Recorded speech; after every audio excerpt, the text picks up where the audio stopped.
Hi, I'm Malika Lim Eubank of TTRPG, and today I'll be creating a character for Quests of Yore, a new tabletop role-playing game from the lovely people at the OP, based on Disney Pixar's Onward. Quests of Yore is a tabletop role-playing game, or as some of us call them, TTRPGs. TTRPGs are nothing new, but each TTRPG has its own unique set of lore, rules, and scenarios. But if you're new to TTRPGs, all you really need to know to get started with Quests of Yore is that you'll be playing through your quests with your friends, guided by your quest master, and rolling dice to complete actions and comparing them to the stats on your roll sheet. That would look something like this. In general, the quest master sets a scene. For instance, your QM might say, you walk into a tavern and the patrons fall silent. You notice all of the patrons are goblins, many covered in soot, which makes a lot of sense. This is a mining town after all. Their glares tell you that they don't seem to care too much for out-of-towners. You, the adventurer, would then describe what you'd like to do. For instance, I'm gonna approach the goblins. I'm gonna try to network and cut the tension with a joke. Your QM would assess your proposed action and decide whether it is standard or risky. The QM then sets a target number based on their assessment. So this is a bit of a harder task for a novice adventurer like yourself. They've just finished their workday and the mines are notoriously trying. Not too much of a sense of humor on these goblins. The target's gonna be a 6. Now, your adventurer has two main areas on their roll sheet to look at: the approach and the technique. You would describe the approach you wish to take and the technique you wish to use, and roll the appropriate dice.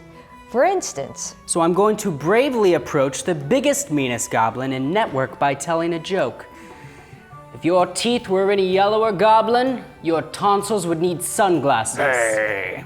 It would now be time to roll the dice. You are socially networking, so you roll your socially die.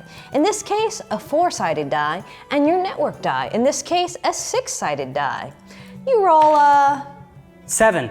Just succeeding by surpassing the target 6 set by the QM. So the QM says, the meanest, biggest goblin glares at you. Crickets chirp. Then, all at once, the tavern erupts in laughter. The goblin grabs you gently by the wing and escorts you to the bar. You're welcome here, good sir. Thank you. So that's how a turn might go and how you might refer to your roll sheet to complete simple actions. Items and spells and assists from your teammates can alter this experience for better or worse. With that in mind, let's dive into the roll sheet. To start, we'll need a pencil and a blank roll sheet from your Quests of Yore box. Don't worry about making mistakes, you can always print more sheets from the Ops website. Before we start filling it out, it's important we note what each part of the sheet entails. In the top left, you'll notice Gear Up. We're going to be creating a novice adventurer, and as the sheet says, being a novice means we'll set out on our quest with a certain type of item cards and a certain number of spell cards. You'll notice the novice reputation is symbolized with a D4, the 4-sided die, which looks like a pyramid. That means before our quest, we can select from the novice item cards 4 cards, a weapon or an artifact, then a ranged weapon or an artifact, then an artifact, then an armor, a shield, or a tool. Next, we can select spell cards. For novices, we can select 2. We can use these cards in our upcoming quest.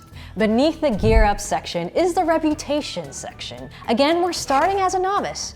The P in the Novice section stands for Prologue. As you complete quests, you will fill in the boxes. You'll see that after you complete 4 quests, you rank up to a Wanderer.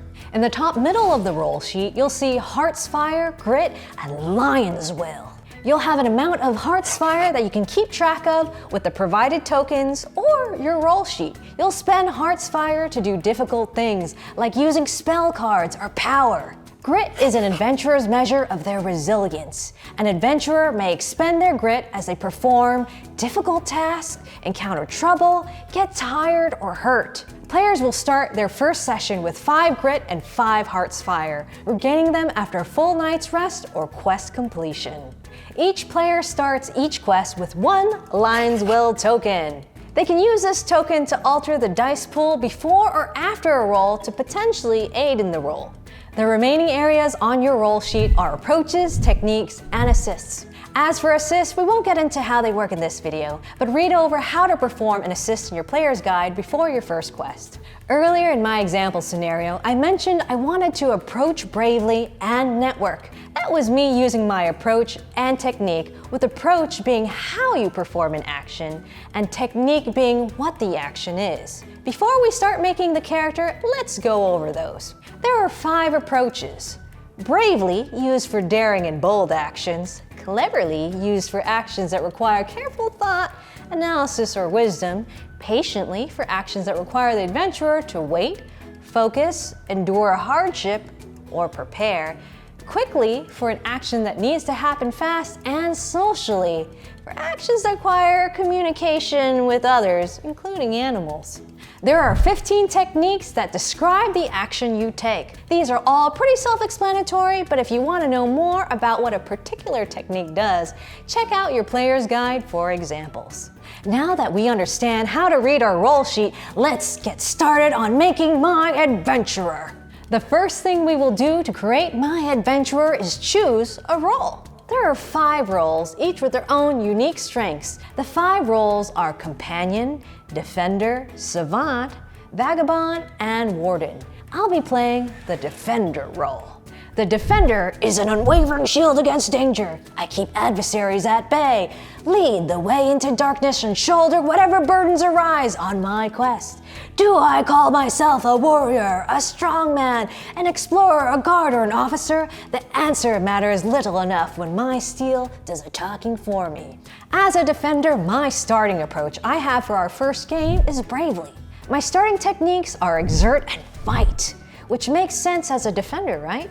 I approach things bravely, and I'm good at exerting myself and fighting for what's right or wrong.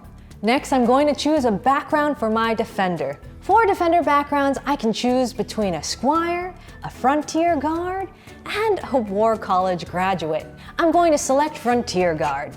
As a Frontier Guard background, I've been in the hinterland long enough to go just a little bit wild myself. I want a wild character, not trained in conventional methods. With this background, I get to fill in the patiently or quickly approach on my character sheet. I'm going to pick quickly.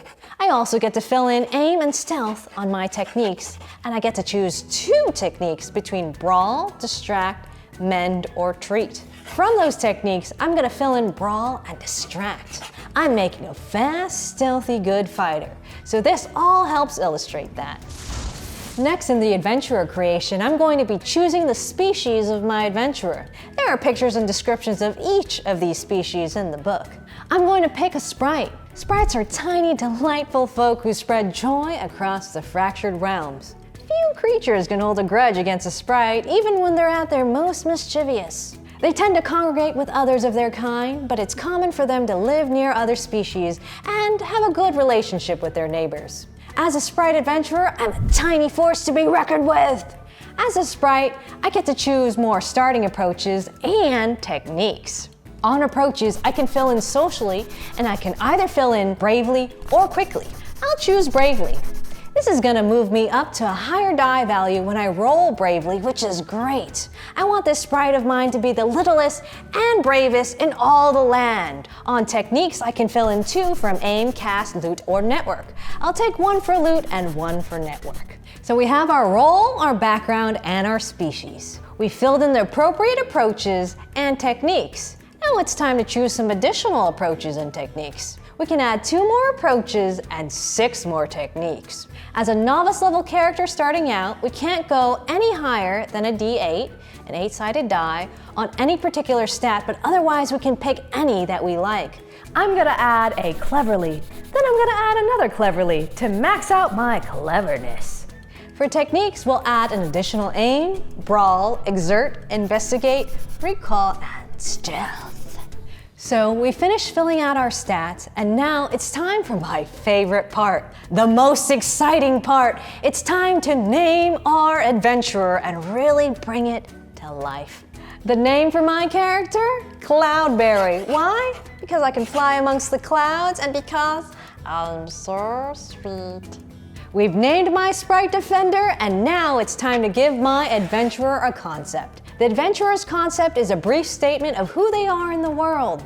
My concept will be a small sprite with a big heart who will do everything she can to defend the less fortunate. Now we're going to add in some cues to roleplay by. We haven't discussed roleplaying much, but keep in mind, you will not only be playing a game, but also playing a character. The player's guide lists some suggestions for your cues that will help you really understand your character. My sprite's appearance? Pink-bodied, buff-armed, with wild hair and vibrant green eyes. My sprite's temperament, jovial and fun with a short fuse when fighting words are used. My sprite's habits, she can't help but flex and pose in any reflective surface. And my sprite's major life events, she deserted her family and took to adventure after a heated disagreement with her mother. The next part in character creation is bonding with others. I'll be playing Quests of Yore with a fellowship of adventurers, and in our story, you will have some reason we've formed this fellowship.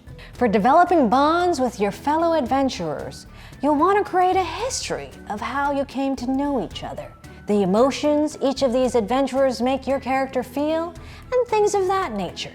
Think of your own friends in your life. Think about how they came to be close to you.